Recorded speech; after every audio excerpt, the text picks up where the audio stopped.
અરે અરે બેન, ક્યાં ભાગ્યા? જરા ઊભા તો રહ્યો. લે, આ તો ના ઊભા રહ્યા. હવે આ બેન જે ભાગી રહ્યા છે એ છે પીએસઆઈ સોનલ રાઠોડ. પહેલા એમણે એક પ્રજ્ઞાચક્ષુ વ્યક્તિને ઢોરમાર માર્યો અને ત્યારબાદ છાનામાના સમાધાન કરવા આવી ગયા. સમાધાન કરવા પહોંચ્યા ત્યારે મીડિયાનો કેમેરો જોયો તો ઊભી પૂછડ્યા ભાગ્યા. હવે આખી ઘટના શું છે તેના વિશે વિગતે ચર્ચા કરવી છે અને આ પીએસઆઈ ઊભી પૂછડ્યા શા માટે ભાગી રહ્યા છે તેના કારણો ચર્ચા કરીએ. નમસ્કાર, તમે જોઈ રહ્યા છો ચક્રવાત ન્યૂઝ. હું આપની સાથે હેમલ.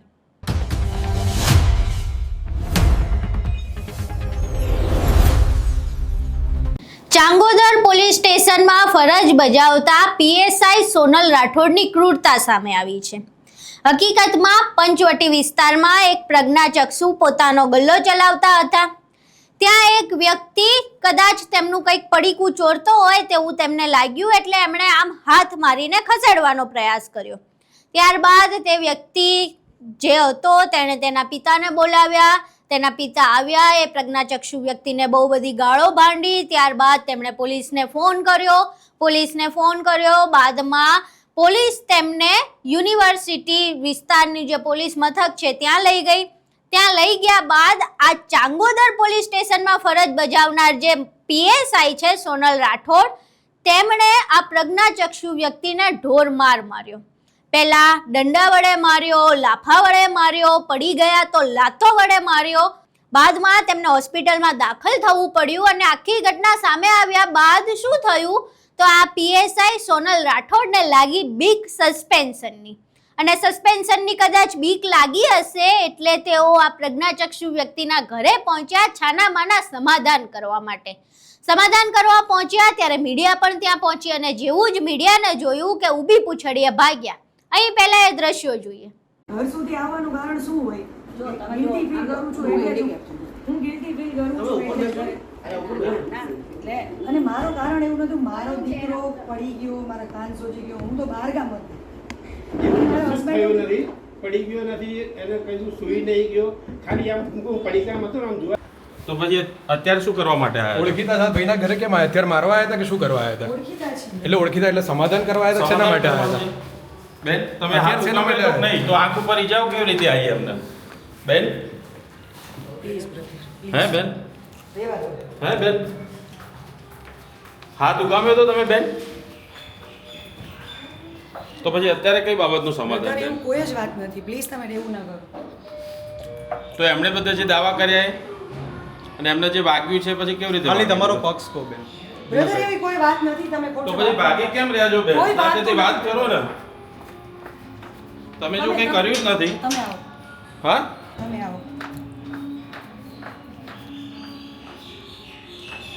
બ્રધર તમે આવો, એવું નીચે આવો પ્લીઝ. હા બિલકુલ વાત કરીએ. તમે ખાલી તમારો પક્ષ રજૂ કરી દો, બરાબર? આપણે ઉપર પહેલા હવે આ દ્રશ્યો જોયા જેમાં પીએસઆઈ મેડમ કેવા ઊભી પૂછડીએ ભાગી રહ્યા છે. પાછા એકલા નતા આવ્યા, તેમની સાથે અન્ય એક વ્યક્તિ પણ હતા.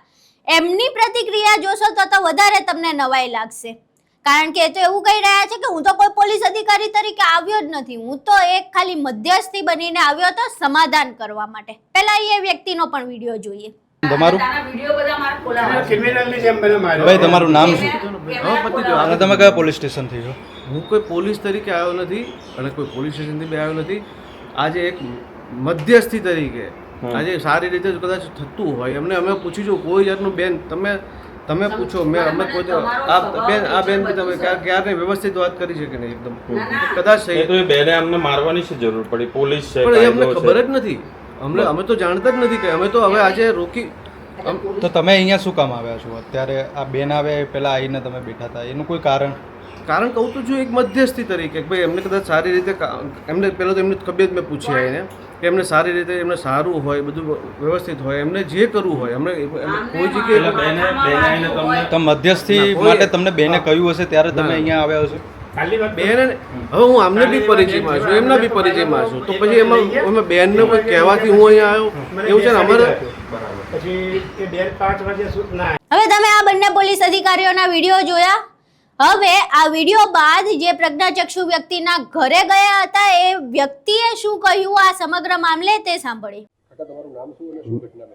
હા, મારું નામ છે દરજી ગોપાલભાઈ શાંતિલાલ. પંચવટીમાં હું અંધજન મંડળનો પીસીઓ ધરાવું છું અને મારી ત્યાં છે ને પેલા ગુલભાઈ ટેકરાવાળા છોકરાઓ ગમે ત્યારે પડીકા તોડીને લઈ જતા હોય છે. એટલે જ્યારે અવાજ આવે તારું કોઈ કોણ છે એટલે ખાલી હાથ આમ કરું તો આજે એવી રીતના જ કોઈક આવ્યું હશે છોકરું, મને દેખાયું નહીં એટલે મેં આમ હાથ આમ કર્યું તો એના પપ્પાએ તો મને જે ગાળો દીધી બહુ જ મા બેન હામની. પછી એને કંઈક ખબર નહીં કંઈક ફોન બંધ કર્યો અને પોલીસ બોલાવીને મને યુનિવર્સિટી લઈ ગયા.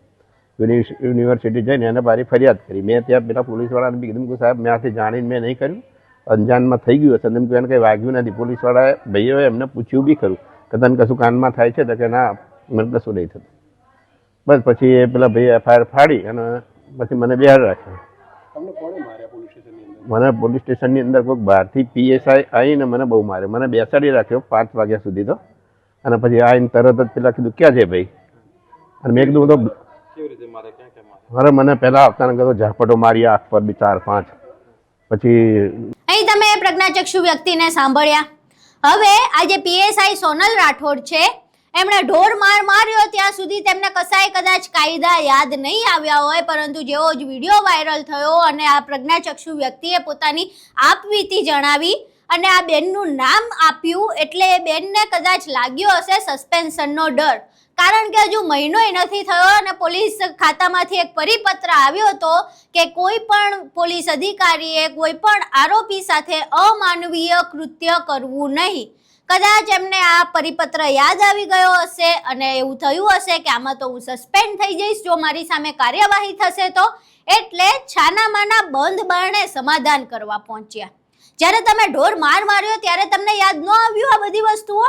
ત્યારે તો તમે કદાચ ભૂલી ગયા હશો કે માનવીય વર્તન શું હોય, ખાખીનો પાવર ચડી ગયો હશે. પરંતુ ખાખી ઉતારીને સિવિલ ડ્રેસમાં આવ્યા એટલે તમને બધા કાયદાઓ યાદ આવ્યા. આ તો ઠીક છે, આ વ્યક્તિને ખબર હતી કે એને માર કોણે માર્યો અને એ ડર્યા નહીં. બાકી તો આવા કેટલા લોકોને તમે ડરાઈ ધમકાઈને બંધ કરાવી દીધા હશે ને એવા કેટલા લોકોને તમે આવી રીતે ગેરકાયદે ઢોર માર માર્યો હશે. હવે આખી ઘટના સામે આવ્યા બાદ જે પીએસઆઈ મેડમ છે એમને જરાય જવાબ આપવા નથી, કોઈ જવાબ આપવાની તસદી નથી લેવી અને ઊભી પૂછડીએ ભાગી રહ્યા છે. પરંતુ અહીં પ્રશ્ન પોલીસ તંત્ર પર થઈ રહ્યા છે કે હજુ તો મહિનો નથી થયો, તમને ઓર્ડર આપ્યો કે કોઈ પણ આરોપી સાથે અમાનવીય વર્તન ન કરવું, ત્યાં પાછું પોલીસ તંત્ર હતું એવું ને એવું જ થઈ ગયું. એક બાજુ ખેડૂતના ખેતરોમાં એમના ગળા દબાવવામાં આવે, એમને ઢસડીને લઈ જવામાં આવે, બીજી બાજુ અમદાવાદમાંથી આવા દ્રશ્યો સામે આવી રહ્યા છે. એવું લાગી રહ્યું છે કે પોલીસ તંત્રમાં કોઈ સિનિયોરિટી નામની વસ્તુ જ નથી રહી. સિનિયર ગમે એવા લેટર લખે, ઓર્ડરો આપે, પરંતુ નીચેના પોલીસ અધિકારીઓએ તો પોતાને મન ફાવે હોય એવું જ વર્તન કરવું છે. આખી ઘટનામાં પોલીસ તંત્ર પર અને ગૃહ વિભાગ પર પ્રશ્નો ઊભો થઈ રહ્યા છે કે આ શું છે અને આવું શા માટે થઈ રહ્યું છે.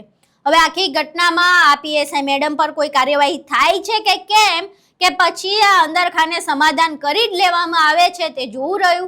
આખી ઘટનામાં તમારું શું માનવું છે? પોલીસ તંત્રની જે કામગીરી છે તેના વિશે તમારું શું માનવું છે? આમ તો પોલીસ બહુ બિફોર આફ્ટરના વિડીયો બનાવતી હોય છે. હવે આ મામલે પોલીસ બિફોર આફ્ટરનો વિડીયો બનાવે છે કે કેમ એ જોવું રહ્યું. પરંતુ આ સમગ્ર મામલે તમારા મંતવ્યો અમને કોમેન્ટ બોક્સમાં જરૂર જણાવજો. વિડીયો પસંદ આવ્યો હોય તો વિડીયોને લાઇક કરજો, શેર કરજો અને અમારી ચેનલને સબસ્ક્રાઇબ કરવાનું ભૂલશો નહીં. નમસ્કાર.